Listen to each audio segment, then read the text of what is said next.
DavidVasquezLevy serves as president of Pacific School of Religion in Berkeley, California, a progressive, multi-denominational seminary and center for social justice that prepares theologically and spiritually rooted leaders to work for the well-being of all. He's a committed pastor, a nationally recognized higher education and immigration leader, and a sought-after speaker. He leads at the intersection of faith, higher education, and social change.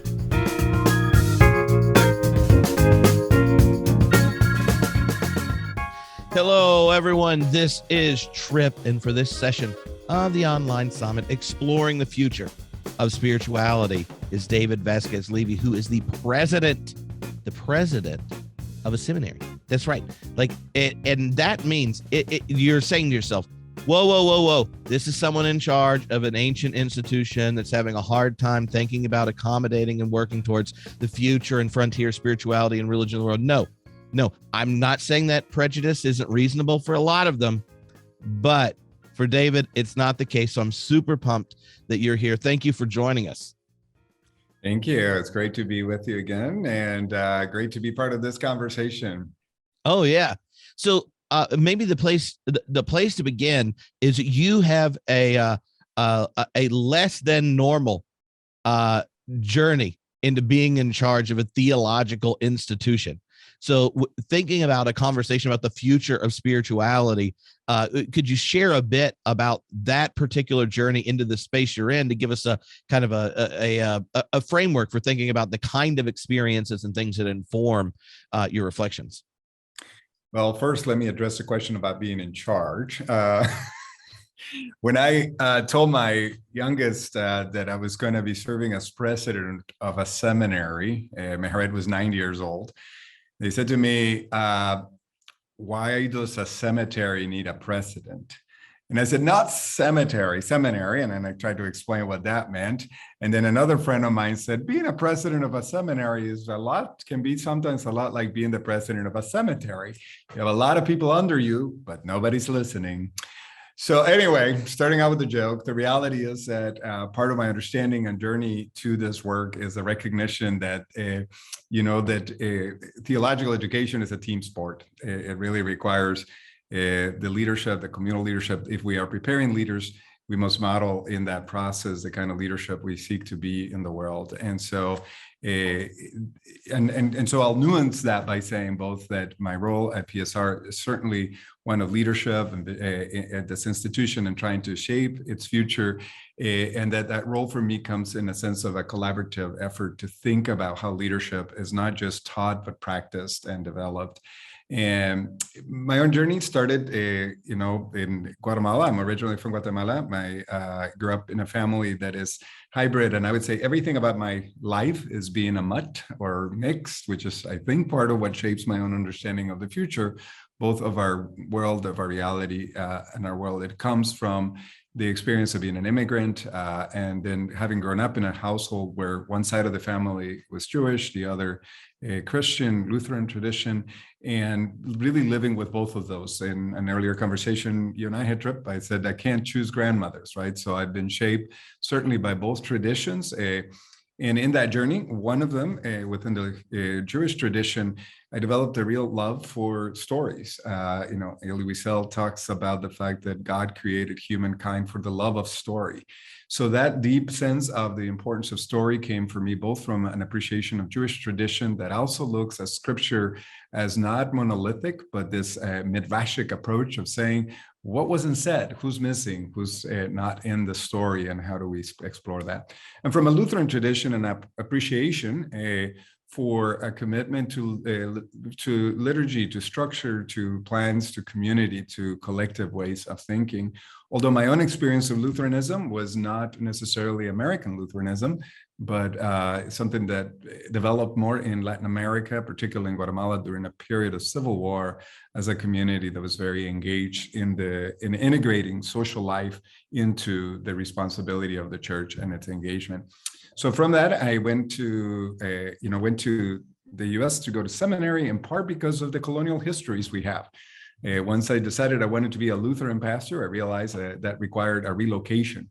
That became the second thing that eventually I think was a step along the way to thinking about my own leadership in theological education, because it shouldn't require a relocation to a different, following colonial trade lines in order to pursue a theological education. Ideally, it should be something that can be done more broadly, and we are at a moment in which that's much more possible than it has ever been.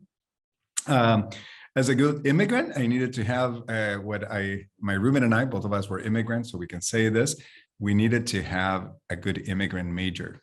So while I was pursuing theological education, I did computer science because, as my father said, theological education he didn't think would come with dental. So for my roommate, it was chemistry. He spent all his time in theater, but as somebody who was an immigrant, he also needed to have a good immigrant major. That helped. It has shaped also the way I think about networks, the way I think about technology and its use and its value, as well as its limits. I ended up going to seminary, pursuing that long desire, and in that really shaping my ministry, both in congregational ministry after seminary, but a lot of my work has been at the intersection of faith communities, academic communities, and social change. So I spent the bulk of my ministry in higher education at Luther College, Northeast Iowa, but also working a lot in connecting around issues of education, migration, social change. So.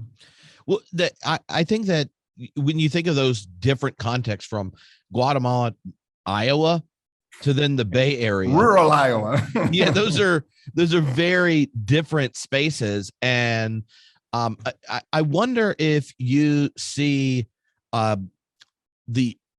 shifts in the kind of spiritual questions people are asking that resonate across those different spaces, because working with students and in kind of activist spaces that have a large number of young people in both Iowa and in the Bay Area, do you see trends and changes in the kinds of spiritual questions that are driving people as they show up, right, as you're coming into adulthood, thinking about vocation and future and possibilities and what you're going to end up giving and putting yourself into in the world? Yeah, very much. I would say, first, the similarities, right? There's a church everywhere. There were churches in Guatemala. There were churches in Texas where I went to school. There were churches in Chicago when I went to seminary. There were churches in Germany when I went to do my part of my education there. There were churches in Northeast Iowa. There are churches everywhere. So that means humans have a connection to the reality that they are wrestling with, what it means to gather in community.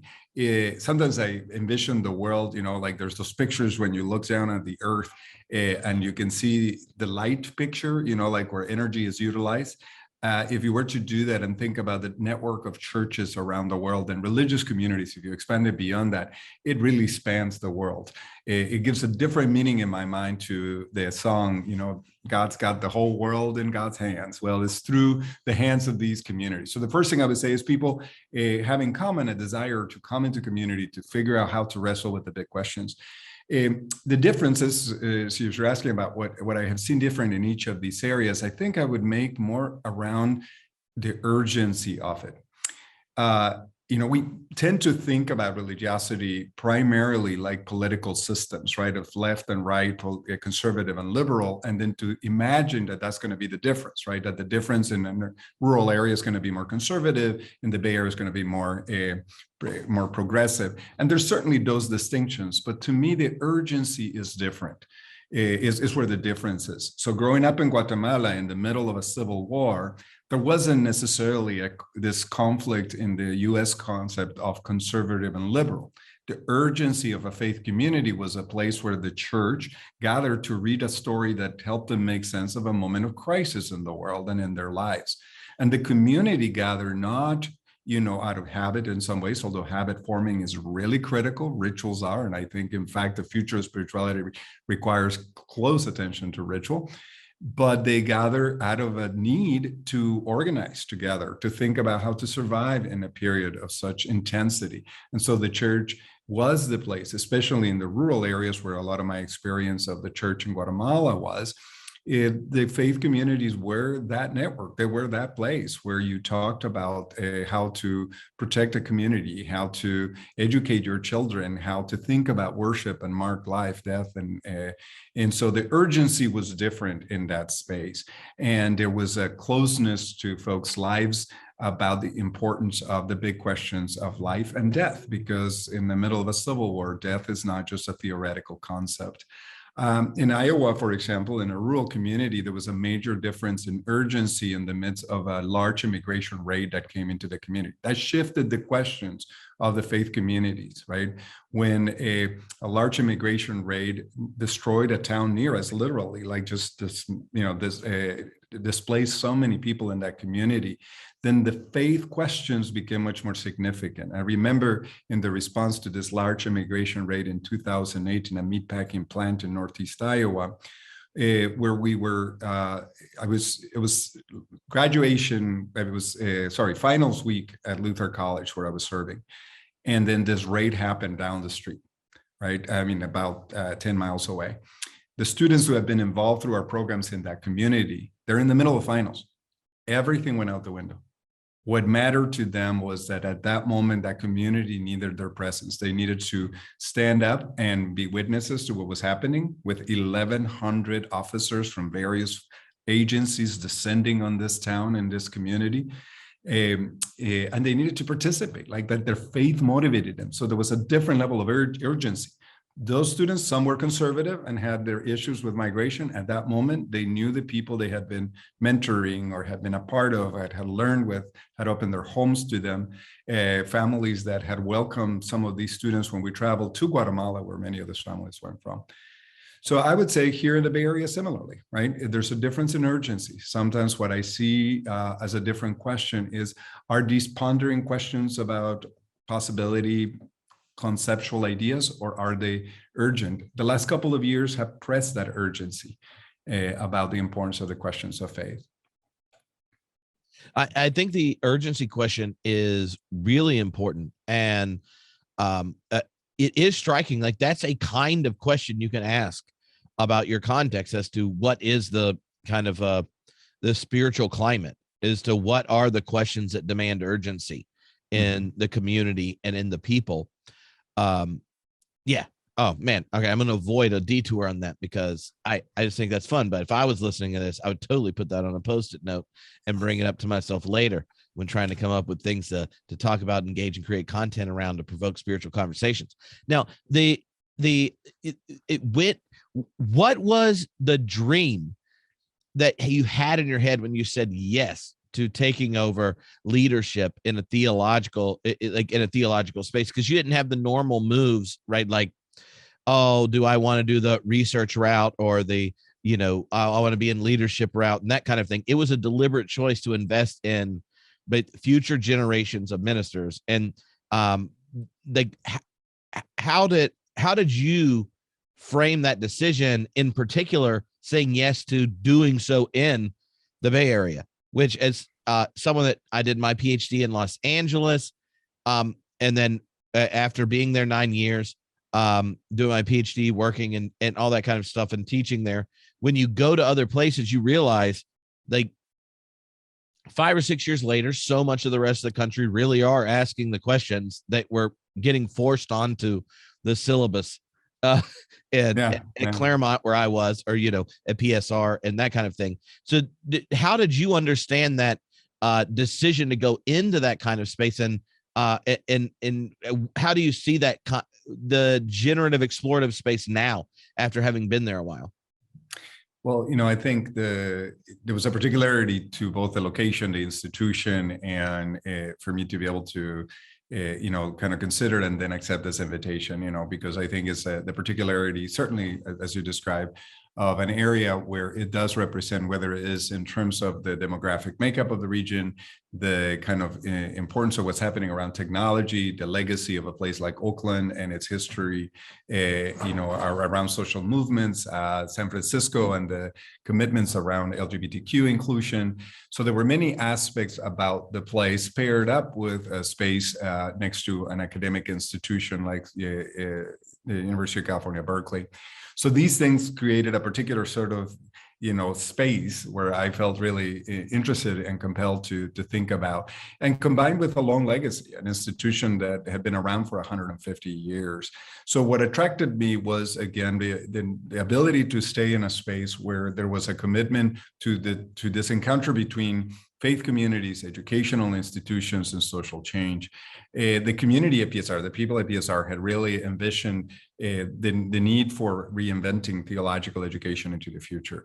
What attracted me about that vision and that we had pursued was the sense that the theological education we had done, which has a great rigor and academic commitment, needed to be continued, but we needed to really challenge the idea of a trickle-down approach to education. And what I mean by that is that in liberal circles, we have given up or call out the inappropriate or the inadequacy of a trickle-down economic system that puts vast amounts of resources at the top with the assumption that they will trickle down. But the interest for me was a community that was interested in figuring out how to create a different approach that challenged that trickle-down understanding of theological education and would make it more broadly. Personally, the question of responding to this call was framed through a phrase that I may have used in one of our previous conversations, where my identity, my calling is as a pastor. And the way I define that is around three things: that I feel called to be a prophet, to set an ever-widening table, and to resist fear.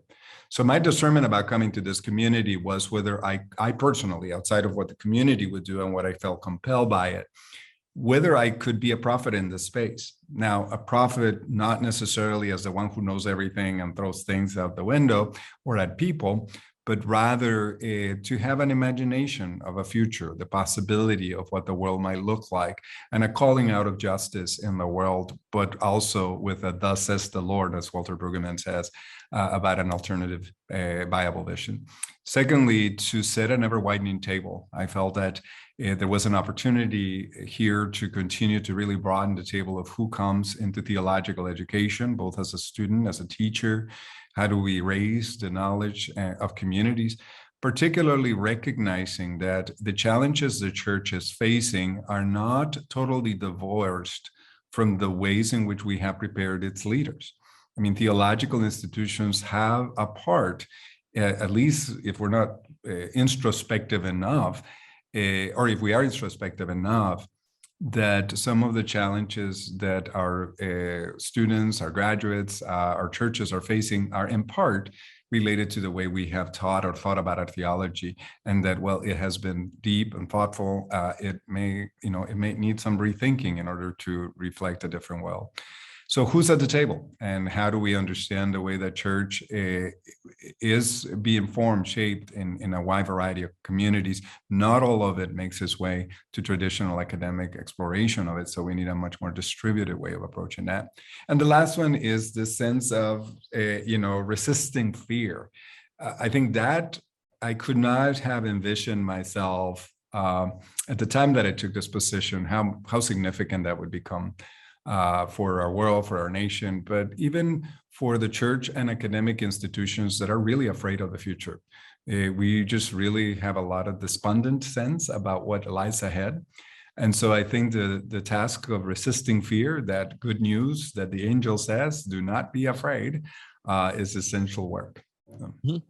Oh, I think all three of those, both the kind of expanding the table, the prophetic voice, and resisting fear, those are really powerful things, and they're descriptive of a kind of lived, embodied spirituality that you're connecting to your task as a vocational task. Now, one of the things that is real interesting to me in looking at the demographic surveys, are the number of people, the percentage of people entering theological education and preparing for a second career versus their first, right? Like almost any mainline Protestant seminary, even the evangelical ones, if you look at the percentage that are under 25 when they enter now and 20 years ago, there's a significant jump. And I think that's connected also to the number of people forced or chosen, right? Switching careers in our current context. And so often that second career, that big shift, includes a deliberate decision to invest your time and energy in something that deeply resonates with you in ways that I don't know, the market doesn't always make space for. And so, do you have reflections on what on that kind of question, that more people are entering their second career and thinking, I might go get a theological degree, and then seminaries go, oh, they don't just want an MDiv. We have to come up with all these other degrees because there is this rich tradition that we're inheriting and stuff, but they aren't just like wanting to end up at a parish at some point. Yeah, well, and I think, part of what we need to do certainly is encourage more individuals to think about that network of congregations across the world as stations of transformation, right? And to encourage folks to see in that possibility. At PSR, I often say, we graduate more denominational students that we take in, meaning a lot of folks find a denominational home here. Folks, a large percentage of our students are LGBTQ, so their experience of church has been negative in that way, or oftentimes they've have come into theological education precisely as you said, right? Kind of searching, seeking, but unsure about whether the church is a good place. So I'll caveat the first statement by saying, actually, I think encouraging folks to consider a congregational setting as a viable place of both mission, work, transformation is really important. What we need to think about is what that work looks like. I mean, it can happen certainly in the leadership of it as a pastor, or in that kind of leadership, but also in what other ways might you be stationed at that transformative space in the community. And what I see in a generation of students that are coming in is the desire to create something anew. There's a huge amount of kind of experimentation and entrepreneurial longing. At its worst form, it basically means you forget to check around the neighborhood to see what's already going on and joining it. At its best is saying what's out there is not serving the world, so we want to create something new. I definitely see that desire and or accentuated by the pandemic, when questions about what is essential have really been pressed, of people saying, I want to make a difference in the world. It definitely is happening for folks in a second, sometimes a third career, where having either addressed some of their basic needs, people begin to think, I want to be able to have more meaning, to contribute back. And so folks have traditionally pursued theological education and other forms of service or education towards service at that stage. But what I'm also noticing is that longing, and this is exciting to me, is happening much earlier. Folks are going into work after college, or even if they have not had an opportunity for education in college, and really wrestling with wanting to have their work be meaningful and impactful in the world. And we can exaggerate trends and either make a younger new generation be the devil, or make them be total angels, right? So they're like every other generation. They're a mix, right? There's those for whom all they want to do is make a buck and pay the bills, either because that's what they've been trained to do, or an affluence and a privilege that informs that, or a desperate need that they just have to provide for their families. And so the space. So I think the opportunity we have, which is what theological education is at its best, is the space for that discernment to figure out how we think about the impact of the world. Now, what needs to be rethought is that traditionally we have thought of that in very abstract ways, in kind of like these esoteric searches to reconnect. We need to find a more nuanced way that actually tends both to the financial reality of people's ability to live and provide for themselves and their family, and their ability to make impact in the world. And that means theological education does need to provide opportunities for people to find meaning in a wide variety of spaces, because many areas need theologically trained individuals, folks who have thought seriously about the questions of meaning, of purpose, of ethics, of work. Yeah, I think that's really helpful. In that response, you briefly mentioned kind of the impact of the pandemic on not just thinking about vocation, but how it starts to shift the way we even think about our tasks as institutions and as leaders, and especially, but the other side of it, it changes the kind of questions that come up in a crisis, right? Like the public starts to ask different kinds of spiritual questions when the world they assumed was the case, and this is what we call normal, all of a sudden didn't. As someone who has journeyed through that whole pandemic process with people in vocational discernment and doing theological education and having the kind of connections you have to, alumni and denominations, all that kind of space. What do you think the big lingering questions out of this shock we've all experienced are the important ones, the ones that if we dwelt on them, then we might end up more wise than some of the others, which I think are the ones we're dwelling on right now.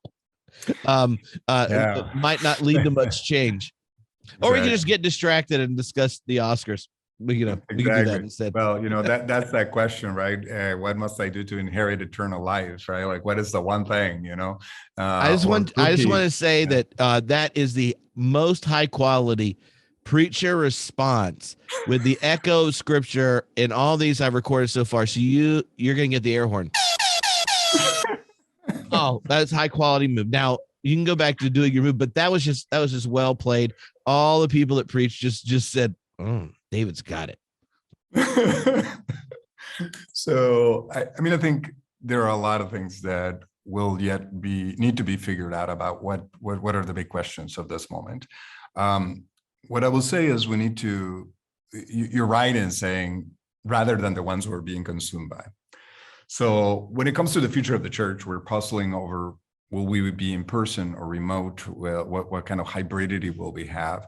That is an important question, is one that it has an immediate kind of urgency to it to determine where we should invest resources, what we should train to do. The question behind that, which is a theological question, this will sound a little weird first, is that what we're wrestling with is questions of time and space. This is what we feel so exhausted and disoriented, right? Because what the pandemic has done, and just given the timing with the kind of technology we have access to, is that all of a sudden we have broken past those two things. So when I begin worship and I say, good morning, it's great to have you here, or if you're doing a wedding, right? Dearly beloved, we are gathered here. Okay, well, that in that statement, all of a sudden, here can mean here in Berkeley, California, here, where you are in Scotland. Here, all of a sudden means something very different, right? Is like there's this kind of entering into the matrix moment, right? Falling through the looking glass. And in this moment means you and I are having this conversation right now. It's 2:30 in Pacific time. I don't know. It's like the middle of the night for you. It's 10:30. I don't know when people are watching this, right? It's 10:30. Yeah, and then people can watch us anytime during the summit, wherever they are. Yeah. So the theological question that we need to think about is to be attentive to what is this doing to our understanding of what it means to be human, to be in community, to be connected. Yes, we need to think about the technology, but heck, that's going to evolve and change and continue to, if we get fascinated just because the little camera works or this technology, the reality is we need to think farther out and say, what is this doing to what it means to be human, to be in community, to be gathered? And what do we know from our theological experiences, from our reflections of a God who says that one day, or 1 minute in God's eyes is like 1,000 years, right? What does it mean in terms of space when we read, the question the psalmist is asking, where can I get away from your presence? If I go up to to the mountain or down to Sheol. So these are ways that humans have long tried to wrestle with questions about time and space. And these are our orienting frameworks, and they're being shifted. So we need theological attention in that. We need theological attentions on the rituals that will mark that community. Now, when I say that, I'm not talking about whether I'm going to use contemporary music or the organ. What I'm talking about is the society is in a major fight about rituals. Mask, no mask. That's a ritual question because it represents something. It says something. It's not about the mask. It's about what it comes to represent. So what we need is serious theological discussions, reflections, wrestling with these questions and looking behind sort of the presenting issue, which is short term, right? And part of what it's helped humans all the time, theological thinking at its best all the time, is to try to find a way when there's a lot of noise in the moment, it's hard to make decisions. So we need to think farther out. The question we should be thinking about is what's the imaginative possibility 10 years out of the church? And then to begin to imagine that preferred future and then work backwards from that about what will get us there. Now, then we're not informing about whatever the trend is right now, the craziness, because I can't quite read it. I mean, I'm struggling with that about, do we come on campus? Do we stay online? Whatever. But to think out, what would I want it to be like in 10 years? What do I think? What do I feel called to? What does this community feel called to? What will better serve the world 10 years from now? And then figure out what can we do now that may get us, improve our chances of getting there. Well, what's fascinating to me about asking the distance question, in some sense, it's like, what are we going to be 10 years from now? Once we know we don't have to be in the normal we thought we had to, right? Mm-hmm. Like so many of our institutions could never ask the 10 years out seriously because we're all in survival mode. Mm-hmm. Mm-hmm. And it's all about, can we at least conserve what we have? And, imagine a possibility where Reinhold Niebuhr's on the front of Time magazine again, those kind of things. And I think the way you were phrasing the questions assumes something that might be really important when thinking about the future of spirituality. Is it part of what religious traditions and institutions do? Is recognize the questions they're addressing and the challenges they're facing are not intrinsic to the institution itself, but intrinsic to the mission that institution harbors. Yeah. And we can all nod at that, but that's definitely not easy if you're deeply invested and involved in them, be it a theological institution, knowing the kind of trends and stuff there, or a congregation and in that kind of thing. Yeah. Well, again, I'm sorry, because I think this, I may have mentioned in another conversation with you, but I often think about Jesus and the disciples walking around Jerusalem, and the disciples are impressed by the big rocks, and the big buildings. It's hard not to be impressed by the institutions we have formed and to value them.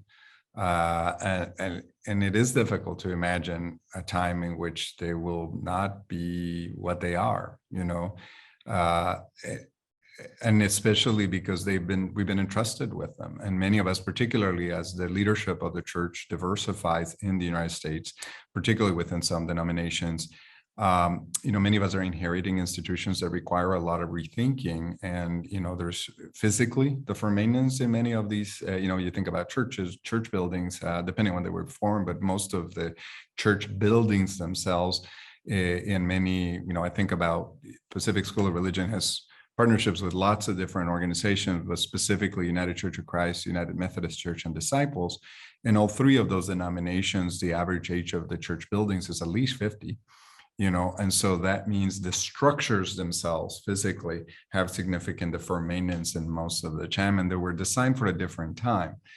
So it is difficult to imagine how to sustain this for the sake of a different future. So the future casting of thinking and then working backwards from that does need to help us kind of just raise up a little bit beyond the immediate moment to think about where would we want to be 10, 15, 20 years from now. And then to begin to allow that, it doesn't answer the question of what to do. It just begins to allow to inform the kind of questions we would make. Then the assessment as to which buildings we retain, where we invest, how we talk about them is informed by that future vision. I participate in a group called Liberated Futures. It's a group of people of color who are futurists. This is an actual discipline, foresight planning. The group formed out of an event a group of us were at. Most futurists, most forecast planning is actually done. This meeting we were at was almost exclusively white. and largely male, because that's who does this work. Now, foresight planning is actually a discipline that's done in the military, is done in many businesses. And so they're always planning ahead. Amazon doesn't sort of say what we're going to do tomorrow, right? Like they're already sort of planning what you're going to be wanting, 10 years from now in order to adapt towards that now. At this meeting, that we were at was a summit on various projections about the future. This small group realized, here we are, and this is predominantly a small group, very small group of people of color. It felt like being at college and all the people of color are in one table, right? And so at the cafeteria, and one of the folks said, this feels like a colonial gathering. Not only are they eating our lunch today, they're already planning how to eat our lunch 10 years from now. Like, we got to do this ourselves. We have to get engaged. Anyway, the group formed, Liberated Futures. They began to do a lot of kind of future casting from an emerging generation of people of color, and to think about what do we envision the future to be? What are the things we want to create in the world? The first thing they did is they did a map of who's thinking about the future. In the first mapping that a couple of the researchers did when we came back together, I noticed this: higher education and religious communities were not on the map as to the organizations doing future casting. So the pandemic has forced our church to have this conversation, the church, the big church, to have this conversation about what the future might look like. And so that's been a significant opportunity so that we contribute. Now, this is what we do. I mean, that's what the prophets did, to imagine a viable alternative vision, to speak into a moment of exile about what it could be like to have a vision of a future that, as last week was the anniversary of Monsignor Romero's assassination, and in the prayer attributed to him, a recognition that we are prophets of a future not our own. Oh yeah, and part of that future casting and the way it showed up in your work was the way you kind of rework the preferential option line in kind of liberation theology. So recognizing scripture consistently testifies God's not on Pharaoh's side, and yet Christendom has managed to be Pharaoh, but also claim the blessing on a consistent basis, right? So that gets challenged, and you connect that with also just our demographic future as the church in North America, and then in thinking about the future of spirituality, at the very heart of PSR, your institution is a kind of preferential option, but it's also just a wise bet, right? If you're a futurist. So can you kind of explain that, both the theological side, but also for maybe people that haven't experienced religious and spiritual life in that kind of demographic space, why it was a much more practical decision as well? Yeah, very much. So the phrase of a preferential option, as most perhaps of the listeners may know, comes from Latin America, particularly first, and then of course there's liberation theologies that come in various traditions. But a preferential option was basically in a time of crisis for the Latin American church, where the kind of situation I grew up in, where you had civil war within a lot of the world. It was a setting in which what we have often called the Cold War was never cold in Latin America or in Africa. The Cold War was very hot and fought in the Southern Hemisphere, where you had this ideological tension between capitalism and communism, or at least that's the way that it was often crafted, even though in reality, it was just coming to awareness in the Southern Hemisphere in the same ways that, the French Revolution, people at some point said, we just don't want overlords. But when that began to happen in the Southern Hemisphere, it really became this political tension. So in Latin America, the church recognized that it was on the side of Pharaoh, that the vast majority of the church had been structured, whether you looked at its buildings, its liturgies, its, the use of language, what it preached about, was really, an empire managing system, right? Like that it was in the quite appropriate critique of Marx, the opium of the people, And so the church felt that in order to be faithful to the gospel, it needed to exercise a preferential option for the poor. And what that meant was to walk closer to the poor, was the exact language that they used in their gathering in Puebla. Now, it's important to recognize that this is not a capitalistic statement, right? This is not saying what toothpaste I like better or who's going to heaven. This is not about the exclusion of others, but is about what is at the center of our orientation and how does the church think about its worship, its buildings, its commitments, how it reads scripture through the lens of the poor. That's what the bishops in the Catholic Church were calling for. Now, that didn't fully get lived out. It got massively rejected at different times within the church, but that was an important statement for the church to reimagine itself in Latin America. That's, I think, what we need to do anew, is to reimagine ourselves through a preferential option for an emerging generation of people of color. Now, yes, you're right. Numbers-wise, that makes sense in California, right? 75% of children in California, 18 and under, are children of color. 75%. So that just is a numbers game in terms of the future of the church, if we're going to have a future. But while that's very clear in California, earlier in the conversation, you said, what happens here finds its way across the country quickly. That demographic reality is what the future of the United States will look like. It will shift radically. In fact, I think much of our polarization, much of our political wrangling has to do with that shifting demographic reality. So I do think that rethinking theological education through the lens of this community means to ask the question, what does this community, an emerging generation of people of color, need in terms of what we study, how we study it, how long it takes, how much it costs, what it takes place, to rethink the entire thing through the lens of it.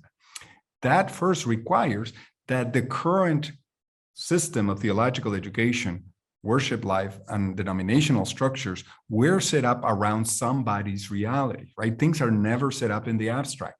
In fact, that is the biggest danger of white supremacy. White supremacy is convinced that the universal just happens to match white people, right?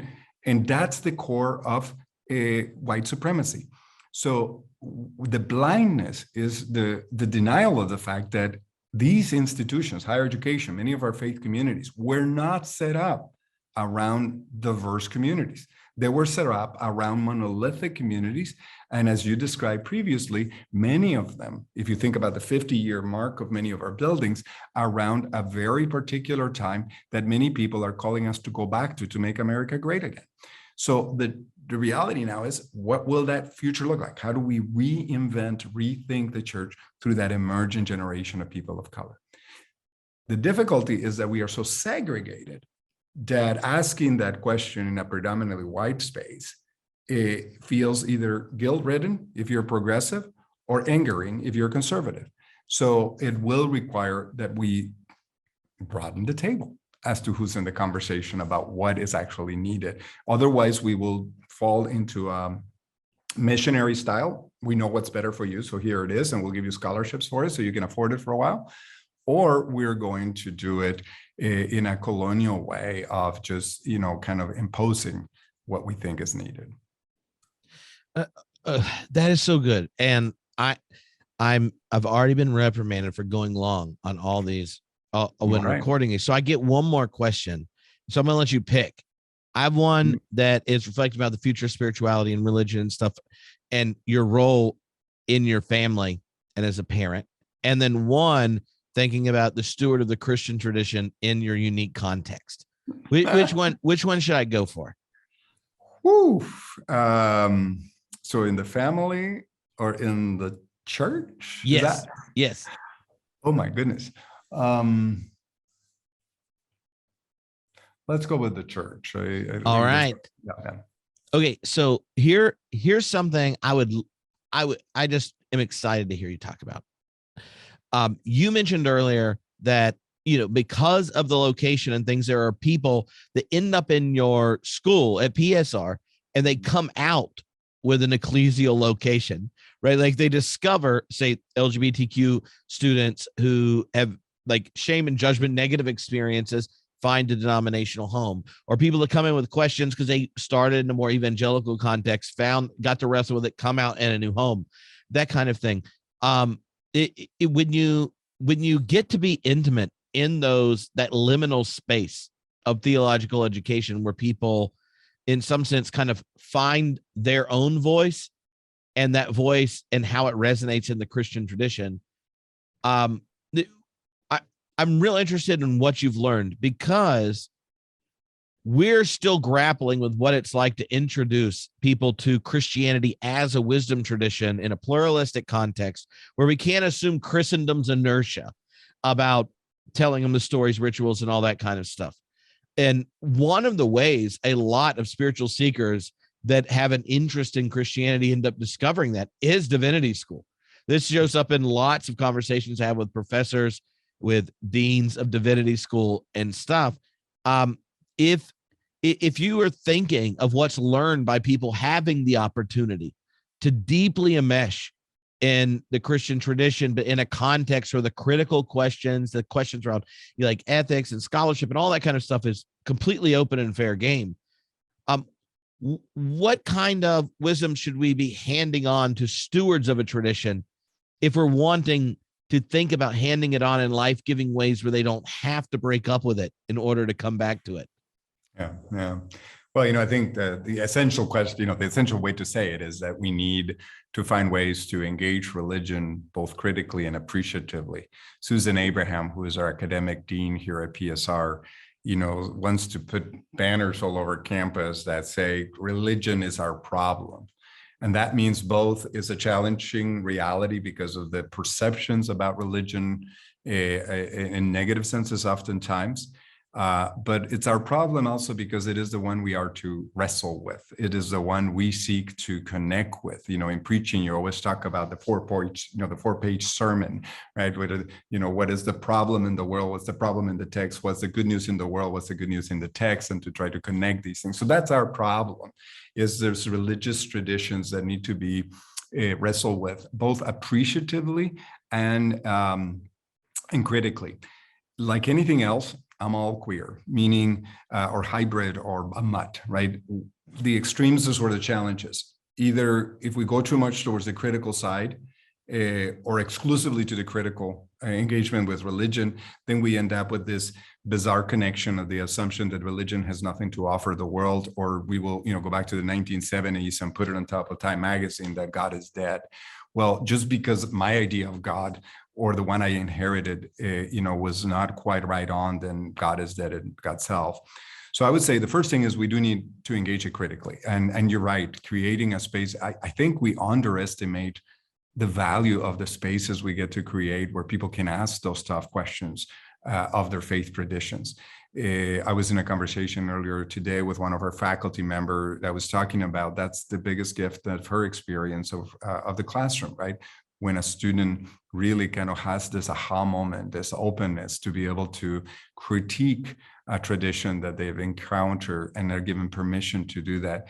And because we live in it all the time, we don't realize how much that is a gift that many folks don't feel they can ask questions of their traditions, either because they don't believe they're going to be taken seriously, or that because they will be shut down for doing it. So that need for that kind of space is essential. And so for me, for PSR, a theological education is creating those spaces, certainly in the rarefied space of a divinity school, but how do we create that kind of space elsewhere in communities? The second part of that, so that's in the, kind of the critical wrestling, acknowledging, but also the appreciative. And that's probably a little bit counterintuitive to what folks might think from a liberal institution. I said earlier that the basis of white supremacy is the conviction that a particular form of humanity is universal, preferably white male. What's interesting to me is that the development of a perception of secular humanism, the assumption that there's no future to spirituality and that we will somehow overcome our need for spirituality, but it keeps being quite persistent. Call it religious, call it spirituality. So it's persistent. But in its most extreme form, secular humanism does something interesting. the convictions of a secular humanist, if you look at the tenets of what a secular humanist will believe, they just happen to align perfectly with white people in Berkeley. That's just coincidental, right? Now, to me, that's the part where, and there is a need for what I'm saying is that there's a way in which we assume that to be a fully developed human means to give up on our religious traditions and our spirituality and mystery and all these things that faith communities have expressed.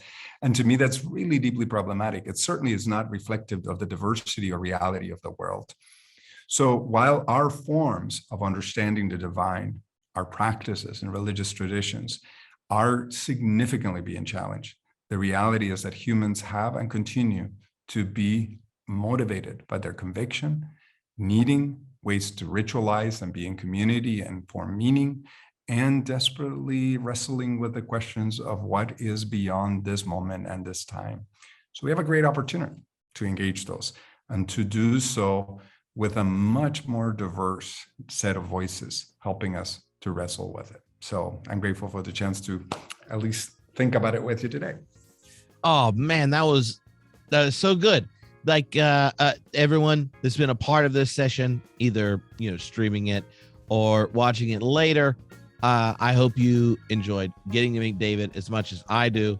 If people are interested in connecting with PSR, where should we send them on the interwebs? Because Pacific School of Religion, you're in the Bay Area and such, you definitely want to know how to connect. Well, thanks to the marvels of the interwebs, we are actually everywhere. All of our coursework and programs are all available, whatever you are, at any time, right? We are. It's www.psr.edu. We also have a program that focuses more broadly our work in transformation around what we call wisdom-based leadership, and that's Ignite at psr.edu. That's actually AT. Ignite AT. psr.com. Ignite@psr.com. Awesome. Thanks, Trip. Great to be with you. And thanks everybody in this excited for the conference conversations that we're engaging in. Awesome.